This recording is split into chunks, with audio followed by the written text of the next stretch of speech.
bil-lail. Dari Al-Aswad, beliau bertanya kepada Aisyah radhiyallahu anha, bagaimana salatnya Nabi sallallahu alaihi wasallam di waktu malam. Qalat, kata beliau, kana yanamu awwalahu, beliau tidur di awal malam, wa yaqumu akhirahu, dan beliau bangun di akhir malam, fayusalli, kemudian beliau salat, thumma yarji'u ila firashihi, kemudian beliau kembali tidur, fa idza adzana al-muadzinu wasaba, apabila telah terdengar azan maka beliau bangun. Fa in kana bihi hajatun ightasala wa illa tawadda'a wa kharaja. Kalau beliau ada hajat, yang dimaksud di sini adalah hubungan badan, maka beliau lakukan hubungan badan setelah tahajud. Ightasala, kemudian beliau mandi, wa illa, dan jika tidak ada hajat, tawadda'a, beliau berwudu, wa kharaja, kemudian berangkat menuju masjid. Dalam hadis ini kita bisa lihat kebiasaan yang dilakukan oleh Nabi sallallahu alaihi wasallam berdasarkan apa yang disampaikan oleh Aisyah radhiyallahu anha, di mana Nabi sallallahu alaihi wasallam beliau lebih suka tidur di awal malam, dan Nabi sallallahu alaihi wasallam bangun di akhir malam. Ini berbeda dengan kebiasaan masyarakat di zaman sekarang, kadang tidurnya kemalaman, akhirnya di akhir malam tidak bangun. Dan kalau bisa kita menyempatkan untuk selalu qiyamul lail. Nabi sallallahu alaihi wasallam bersabda, "Alaikum bi qiyamil laili fa innahu da'bus salihina min qablikum." Lakukanlah qiyamul lail karena itu merupakan kebiasaan orang saleh sebelum kalian. Dan Rasulullah sallallahu alaihi wasallam menyebut orang yang tidak qiyamul lail seperti bangkai di malam hari. Nabi sallallahu alaihi wasallam mengatakan berkaitan dengan orang yang punya karakter buruk, ja'dharin mutakabbir, orang yang keras, orang yang kasar, dan dia punya karakter sombong. Kata beliau, himarun bin nahar. Dia menjadi bangkai, dia menjadi himar di siang hari. Dan di malam hari dia menjadi bangkai. Sehingga ketika orang tidak bangun malam sama sekali, sampai subuh, sampai pagi dia baru bangun, disebut oleh Nabi SAW sebagai bangkai di malam hari. Jifatun bil lail, himarun bin nahar. Bangkai di malam hari, keledai di siang hari. Maka kita upayakan agar dalam waktu tidur malam itu ada bagian yang kita gunakan untuk beribadah kepada Allah Subhanahu wa ta'ala. Bisa di awal waktu, bisa juga di akhir waktu. Kalau kita nggak bisa untuk bangun di akhir waktu, maka sebisa mungkin kita sediakan awal waktu untuk sholat. Sebagaimana witirnya yang dilakukan oleh Abu Hurairah. Beliau dipesani oleh Nabi SAW untuk witir apa? Wan naum 'alal witri. Beliau dipesani oleh Nabi SAW untuk witir sebelum tidur. Sehingga kalau sering kebablasan, jarang bisa qiyamul lail, maka kalau bisa salatnya dilakukan di awal malam, agar tidak disebut sebagai jifatun bil lail, bangkai di malam hari. Namun yang paling bagus adalah seperti ini, tidur di awal malam dan bangun di akhir malam. Dan jam biologis manusia itu berbeda-beda tergantung kebiasaan. Dan sebenarnya kita bisa mengkondisikan itu. Tinggal pembiasaan. Maka bagi mereka yang sudah terbiasa bangun di akhir malam, jam 4 dia bangun, atau jam setengah 4 dia bangun. Kalau sudah terbiasa, maka nanti ketika bangun di jam seperti itu akan terasa ringan. Karena itu sudah menjadi jam biologisnya. Awalnya perlu latihan. Namun lambat laun, karena sudah menjadi kebiasaan, akan terasa lebih ringan. Dan Rasulullah SAW dalam hadis ini mempraktikkan bagaimana yang dilakukan oleh Nabiullah Daud alaihissalam. Nabi Daud, beliau membagi malam menjadi berapa? Menjadi 3. Setengah untuk tidur, sepertiga untuk ibadah, 1/6 untuk istirahat setelah ibadah. Sehingga totalnya setengah tambah sepertiga tambah 1/6 berapa? 1. Setengah untuk tidur, sepertiga untuk ibadah, 1/6 sisanya untuk istirahat. Dan dohirnya yang dilakukan oleh Nabi SAW seperti itu. Sebagaimana puasa yang terbaik adalah puasa Daud, maka sholat yang terbaik, qiyamul lail yang terbaik adalah qiyamul lail yang dilakukan oleh Nabi Daud.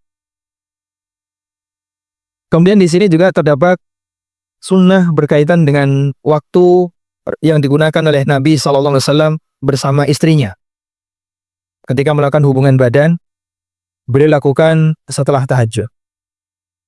Dan penjelasan yang disampaikan oleh para ulama bahwa beliau mendahulukan hak Allah sebelum hak pribadinya. Sehingga ibadah dulu, baru melakukan hubungan badan. Dan itu kebiasaan Nabi SAW. Dan apabila beliau tidak melakukan hubungan badan, tawaddo'a wa kharaja. Beliau berwudu dan kemudian keluar menuju masjid. Taib. Nah, ini saya teringat sedikit berkaitan dengan masalah sholat malam yang dilakukan oleh Nabi SAW, yang kata Aisyah, beliau sholat 4 rakaat, jangan kau tanya khusyuknya dan panjangnya. Sekarang apa hukum taraweh 4 rakaat salam, 4 rakaat salam? Yang paling afdol sholat taraweh adalah 2 rakaat salam, 2 rakaat salam. Dan itu berdasarkan keterangan ulama 4 madhab. Kalau 4 salam bagaimana? Dalam ensiklopedia fikih disebutkan, wakhtalafu fi man sallat tarawiha walam yusallim min kulli rak'atain. Ulama berbeda pendapat untuk orang yang salat tarawih, namun setelah dapat 2 rakaat dia nggak langsung salah. Faqala al-Hanafiyah, menurut ulama Hanafiyah, law sallat tarawiha kullaha bitaslimatin wa qa'ada fi kulli rak'ataini fassahihu annahu tasihhu salatuhu anil kull. Kalau ada orang yang salat tarawih kullaha, beberapa rakaat, bisa misalnya 11 rakaat atau 13 rakaat atau 21 rakaat, dia salat tarawih semua rakaat dengan 1 salam. Berarti tasyahud akhirnya sekali.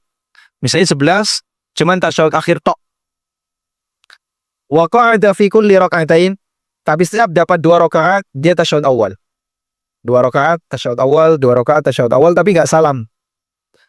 Bangkit, 2 rakaat lagi tasyahud awal, bangkit lagi, terus seperti itu sampai 11 rakaat. Fasahih, pendapat yang benar dalam mazhab Hanafiyah, annahu tasihhu salatuhu anil kull. Salatnya sah semuanya. Ini dalam mazhab Hanafiyah.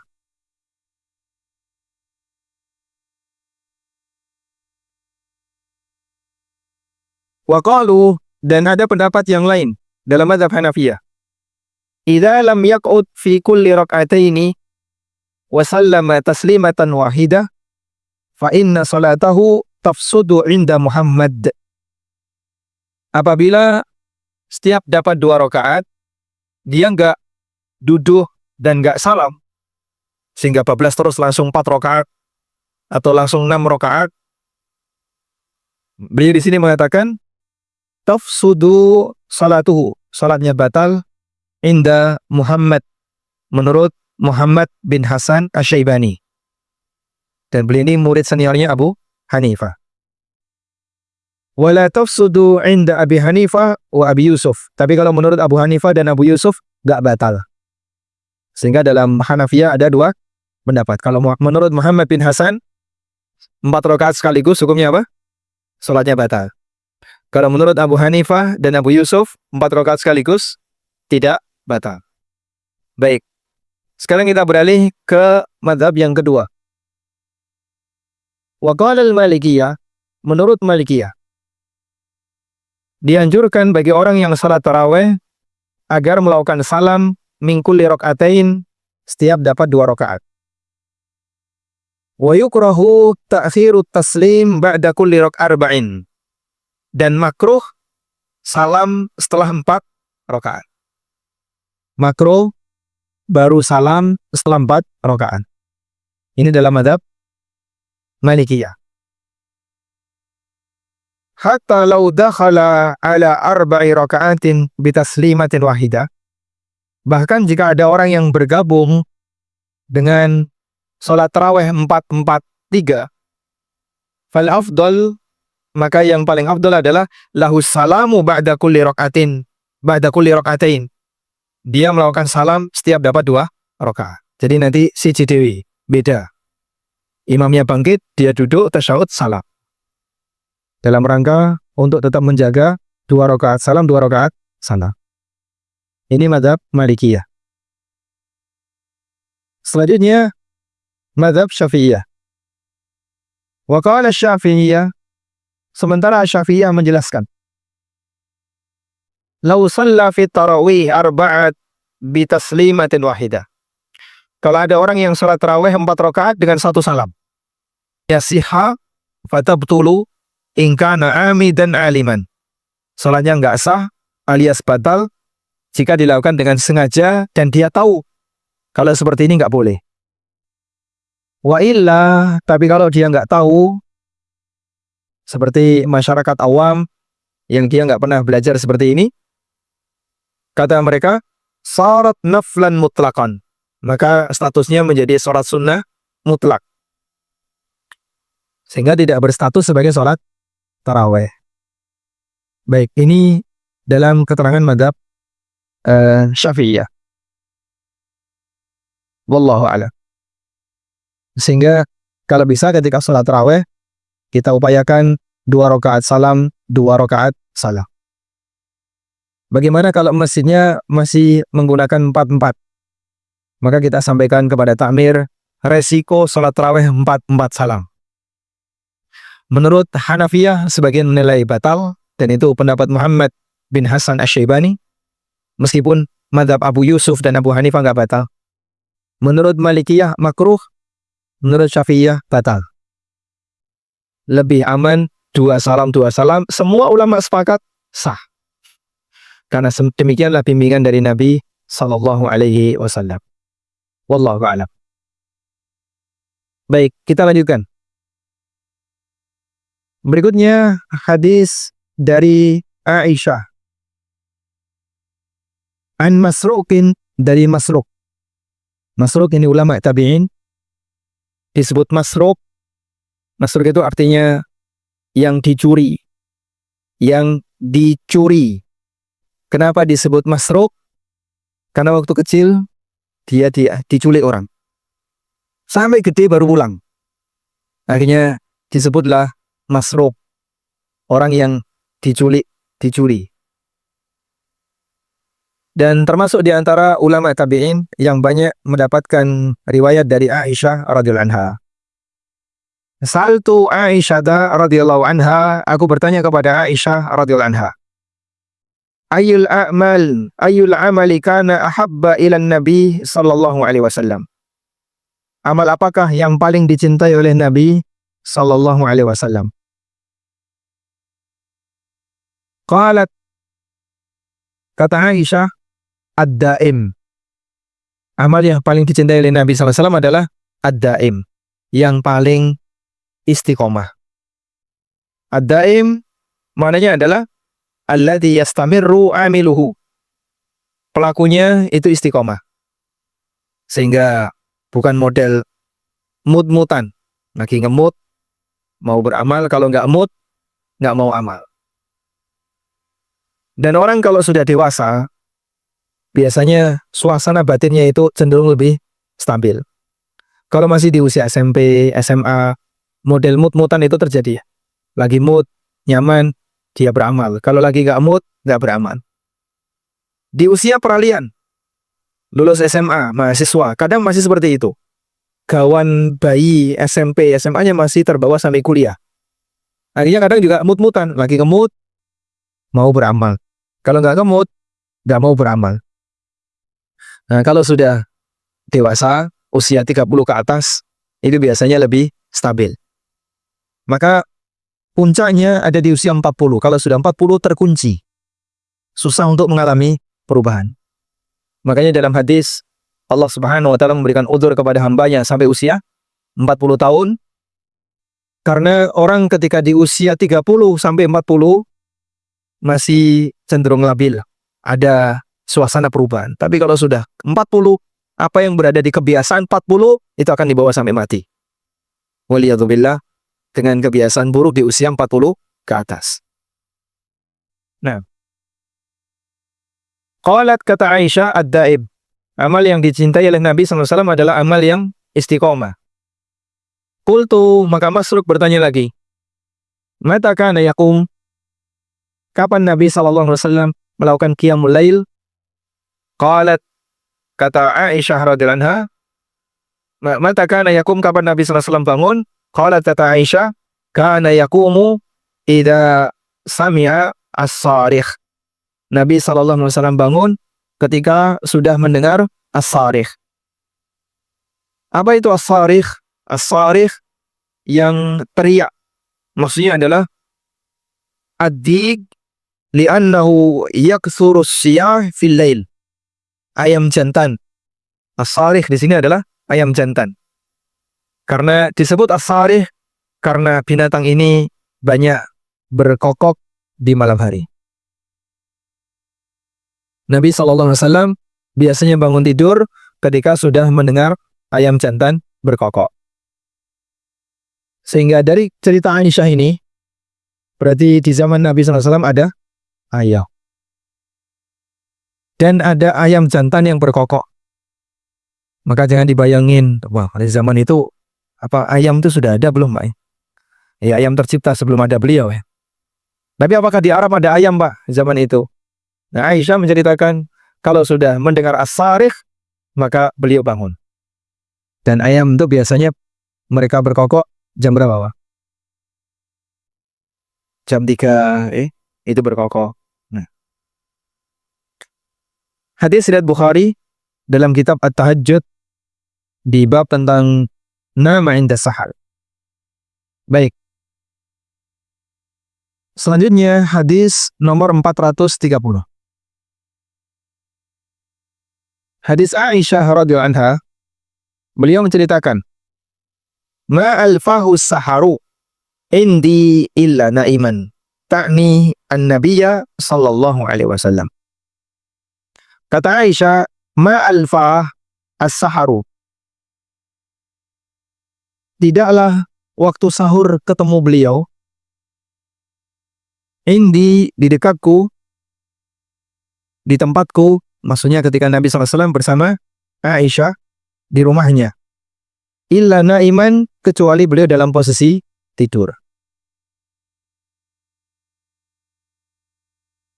Sehingga Rasulullah SAW tidur di akhir malam. Karena yang beliau lakukan adalah tahajud setengah malam, di pertengahan malam, atau setelah masuk tengah malam, kemudian beliau sepertiga digunakan untuk ibadah, sisa waktunya digunakan untuk apa? Istirahat. Wallahu a'lam. Kemudian hadis Aisyah yang lain. Beliau radhiyallahu anha mengatakan, kullal laili autara Rasulullah sallallahu alaihi wasallam wa intaha witruhu ila sahar. Di semua rentang malam Nabi sallallahu alaihi wasallam witir. Dan witirnya berhenti di waktu sahur. Maksudnya berarti beliau witirnya panjang sekali, Pak. Bukan. Tapi maksudnya adalah Nabi SAW kalau sholat witir itu kadang di awal, kadang di tengah, kadang di akhir. Tapi berakhirnya witir beliau itu di waktu sahur. Wallahu a'lam. Walhamdulillahirabbil alamin. Selesai untuk bab 17 ya. Dan bab 18. Ini 2 bab. Karena berikutnya langsung masuk ke bab 20. Berikutnya kita membaca bab salatul laili masna masna wal witru rakaatun min akhiri al-lail. Bab salat malam dua-dua dan witir itu 1 rakaat di akhir malam. Hadis nomor 432. Dari Ibnu Umar radhiyallahu anhuma, anna rajulan, dari Ibnu Umar radhiyallahu anhuma, ada orang yang bertanya kepada Rasulullah sallallahu alaihi wasallam an salatil lail, tentang salat malam. Faqala sallallahu alaihi wasallam, kemudian Rasulullah sallallahu alaihi wasallam bersabda, ini orang datang kepada Nabi sallallahu alaihi wasallam minta bimbingan gimana cara qiyamul lail. Sehingga beliau tidak mendapatkan cerita dari Aisyah. Tapi beliau tanya kepada Rasulullah sallallahu alaihi wasallam. Faqala, kemudian Nabi sallallahu alaihi wasallam bertanya, salatul laili masna masna. Salat malam itu 2 rakaat salam, 2 rakaat salam. Fa idza khasya ahadukumus subha, kalau kalian takut masuk subuh, shalla rakatan wahida, maka kerjakan 1 rakaat. Tutiru lahu ma qad shalla, sebagai witir untuk semua salat yang telah dia kerjakan. Dan ini yang jadi dalil ulama 4 madhab bahwa salat tarawih maupun qiyamul lail itu cara mengerjakannya adalah 2 rakaat salam, 2 rakaat salam. Baik, Anda kasih catatan terkait hadis ini. Rasulullah sallallahu alaihi wasallam ditanya tentang cara tahajud, qiyamul lail. Dan beliau memberikan bimbingan salat malam itu 2 salam, 2 salam. Dalam posisi beliau ditanya tentang tata caranya. Dan Nabi sallallahu alaihi wasallam tidak menyampaikan mengenai batasannya. Sampai berapa rakaat, beliau tidak kasih batasan. Beliau cuma menyampaikan 2-2-2. Kalau khawatir masuk subuh, kerjakan 1 rakaat. Sehingga ini dalil bahwa jumlah rakaat qiyamul lail bebas. Yang penting ganjil. Karena jawaban itulah yang diberikan oleh Nabi sallallahu alaihi wasallam. Maka salat 3 rakaat boleh nggak Pak? Boleh. 2 rakaat salam tambah 1 rakaat. Mungkin bangunnya sudah mepet subuh. Salat 5 rakaat boleh. 2, 2, 1. 7 boleh juga. 2, 2, 2, 1. 11, 13, 15, sekian belas, 21, silakan. Yang penting pokoknya 2 salam, 2 salam, 2 salam, sak kuate. Lalu di bagian akhir melakukan apa? Witir 1 rakaat. Itu kaidah umum yang diberikan oleh Nabi sallallahu alaihi wasallam ketika ada orang yang tanya tentang bagaimana cara qiyamul lail. Nah, kemudian apakah ketika qiyamul lail lebih baik memperpanjang rakaat ataukah memperbanyak jumlah rakaat? Sehingga misalnya konsekuensi memperbanyak jumlah rakaat, maka bacanya jadi lebih pendek. Mungkin per 5 menit salam, 5 menit salam. Tapi jumlah rakaatnya banyak. Atau yang lebih baik panjang, mungkin 15 menit baru dapat 1 rakaat. Nanti 15 menit berikutnya rakaat yang kedua. Jadi 1 sholat, 2 rakaat, setengah jam. Apakah seperti itu ataukah seperti yang pertama? Ulama berbeda pendapat dalam masalah ini. Ada yang mengatakan yang lebih baik panjang rakaatnya. Jadi baca suratnya panjang. Itu yang lebih baik. Mereka beralasan karena salat tahajud itu disebut qiyamul lail. Dan makna qiyamul lail, kenapa disebut qiyamul lail? Karena berdirinya lama. Sehingga akan lebih bagus ketika salat di waktu malam dibuat berdirinya lama. Ini pendapat yang pertama. Pendapat kedua mengatakan dikembalikan kepada masing-masing orangnya. Kalau berdirinya terlalu lama, kok malah merem, ngantuk, karena kesuwen, atau jadi malas, maka lebih baik dibuat banyak jumlah rakaatnya. Sehingga misalnya, saya kalau lama ngantuk, tapi kalau dua salam, karena banyak gerakan jadinya lebih tidak ngantuk. Atau sebaliknya, saya lebih senang lama menghayati bacaan Al-Quran yang saya baca. Yang seperti ini kembali kepada masing-masing orangnya. Dan insya Allah pendapat kedua inilah yang lebih kuat. Sehingga mengenai bagaimana Qiyamul Lail itu panjang ataukah pendek, maka yang lebih tepat adalah sesuai dengan kondisi masing-masing pelakunya.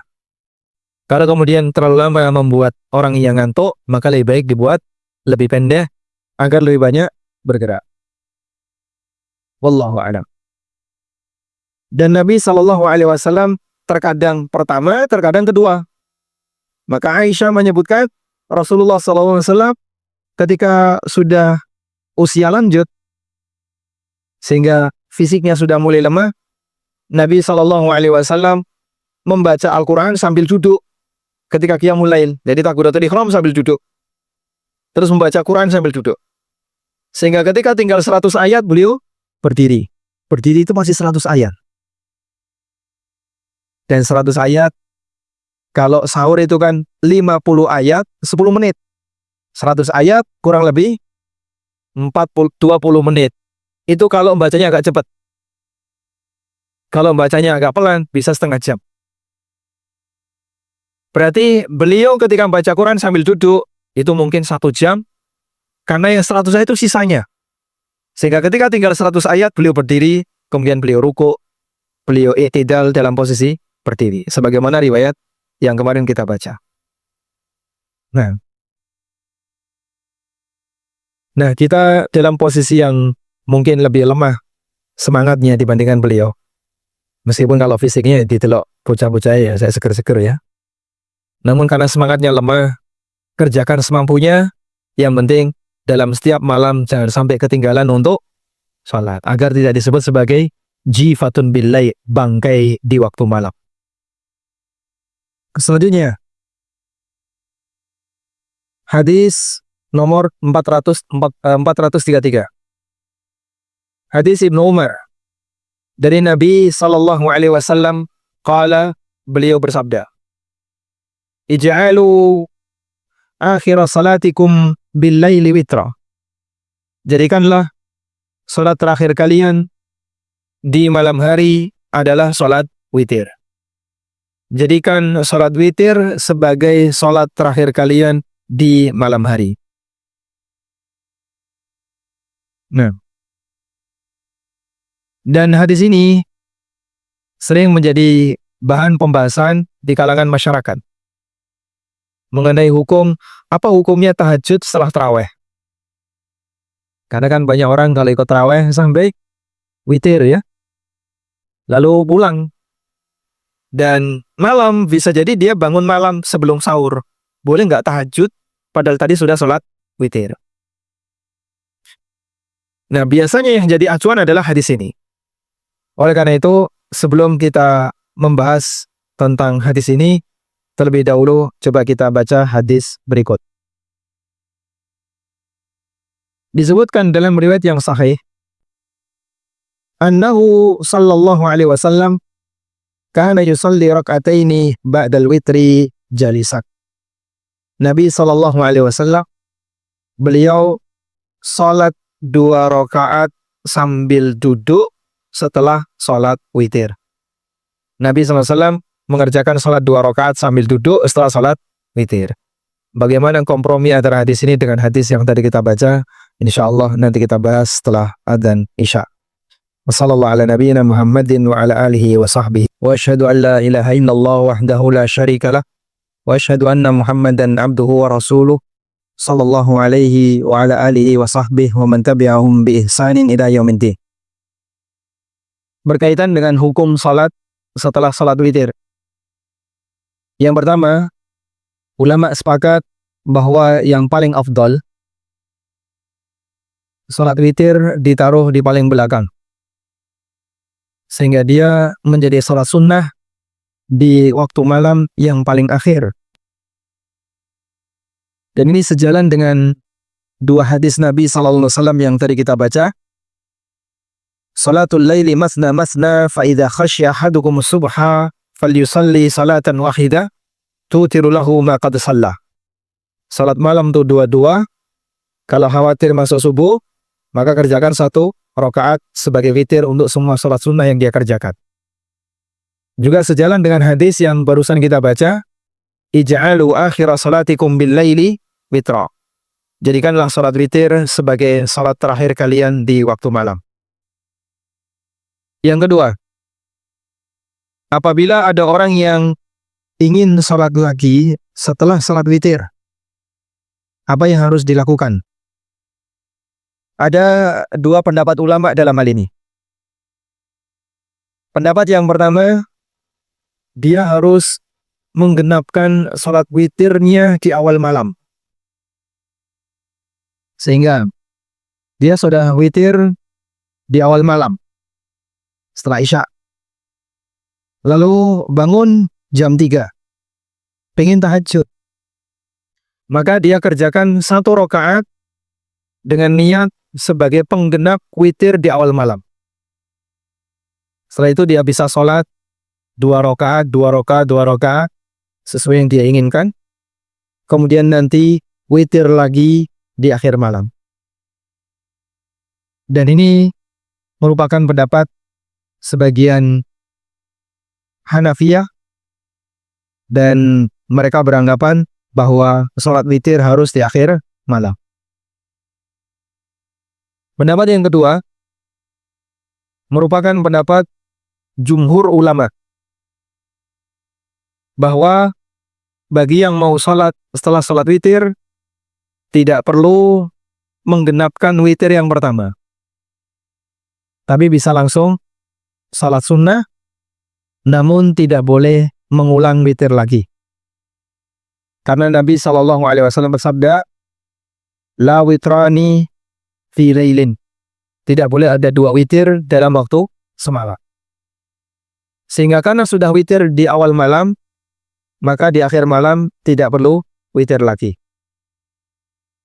Dan ini merupakan pendapat jumhur ulama. Dalil yang digunakan oleh jumhur, dalil jumhur mayoritas ulama adalah hadis dari Aisyah yang tadi kita baca. Karena Nabi sallallahu alaihi wasallam yusalli ba'dal witri jalisan. Nabi sallallahu alaihi wasallam beliau melaksanakan salat sambil duduk 2 rakaat setelah witir. Yang ini menunjukkan boleh salat setelah salat witir. Nah sekarang, salat yang boleh kerjakan sambil duduk setelah witir ini salat apa? Kita coba baca keterangan An-Nawawi. Qala An-Nawawi rahimahullah, kata An-Nawawi rahimahullah, qauluha, keterangan Aisyah, bahwa Nabi SAW salat 13 rakaat. Beliau kerjakan 8 rakaat, kemudian beliau witir, kemudian beliau salat 2 rakaat sambil duduk. Fa idza arada ayyarka'a qama fa raka'a thumma yusalli rak'ataini ba'da an-nida'i wal iqamah min salati subhi. Dan setelah itu apabila beliau ingin salat qabliyah subuh, beliau salat 2 rakaat sambil berdiri setelah terdengar adzan subuh antara adzan dan iqamat. Lalu kata An-Nawawi, hadis ini disimpulkan secara makna tekstual oleh Al-Auza'i dan Ahmad, sebagaimana keterangan Al-Qadhi, bahwa Al-Auza'i dan Imam Ahmad membolehkan sholat 2 rakaat setelah witir sambil duduk. Ahmad, dan kata Imam Ahmad, la af'aluhu wa la amna'u man fa'alah. Aku tidak mengerjakan praktek ini, meskipun aku tidak melarang orang yang mengerjakannya. Wa angkarahu Malik, namun diingkari oleh Imam Malik. Qultu, kata Nawawi, was-salat was-shawab anda hataini rakaataini, yang benar 2 rakaat ini dikerjakan oleh Nabi sallallahu alaihi wasallam setelah salat witir sambil duduk, li bayani jawazi salat ba'dal witri, untuk menjelaskan bolehnya salat setelah witir. Jadi kalau dalam pemahaman An-Nawawi, beliau mengatakan Nabi SAW salat sambil duduk setelah witir, tujuannya adalah untuk menjelaskan bolehnya salat setelah witir. Wa bayani jawazin nafli jalisan, dan untuk menjelaskan bolehnya salat sunnah sambil duduk. Walam yuwadzib ala dzalika, meskipun itu tidak beliau rutinkan. Sehingga penjelasannya, hukum salat setelah witir apa? Boleh, meskipun itu tidak dirutinkan. Wallahu a'lam. Berarti hadis Ibnu Umar, jadikanlah salat terakhir kalian adalah salat witir. Hadis Ibnu Umar ini menunjukkan makna anjuran untuk menjadikan witir sebagai salat terakhir. Bukan berarti nggak boleh salat setelah witir. Dan saya tidak mendapatkan satupun pendapat ulama yang mengatakan dilarang salat setelah witir. Adanya tadi, bagi yang mau salat setelah witir, genepin dulu witirnya, baru kemudian apa? Dia salat, terus nanti witir lagi. Kalau dilarang witir, dilarang salat setelah witir, ini pendapatnya masyarakat yang mungkin dia belum paham tentang ilmu seperti ini. Dan itu umum di masyarakat. Oh, nggak boleh salat setelah witir. Nggak boleh salat setelah witir. Padahal ulamanya siapa yang ngomong kayak gitu? Nggak ada ya. Nah, ini keliru. Pemahaman yang keliru di masyarakat. Semua ulama membolehkan salat setelah witir. Hanya saja ada 2 teknis yang mereka jelaskan. Ada yang seperti teknis pertama atau teknis yang kedua. Dan pendapat yang lebih kuat adalah pendapat jumhur ulama, boleh salat setelah witir. Karena kalau kita perhatikan pendapat yang pertama tadi, jadinya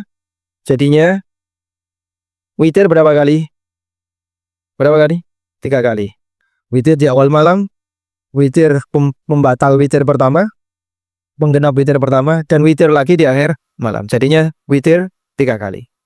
Dan aneh kalau witir dilakukan 3 kali. Wallahu a'lam. Walhamdulillahirabbil alamin. Demikian yang bisa kita sampaikan, semoga bermanfaat. Wassallallahu ala nabiyyina Muhammadin wa ala alihi wa sahbihi wa sallam, wa akhiru da'wana alhamdulillahirabbil alamin. Wassalamualaikum warahmatullahi wabarakatuh.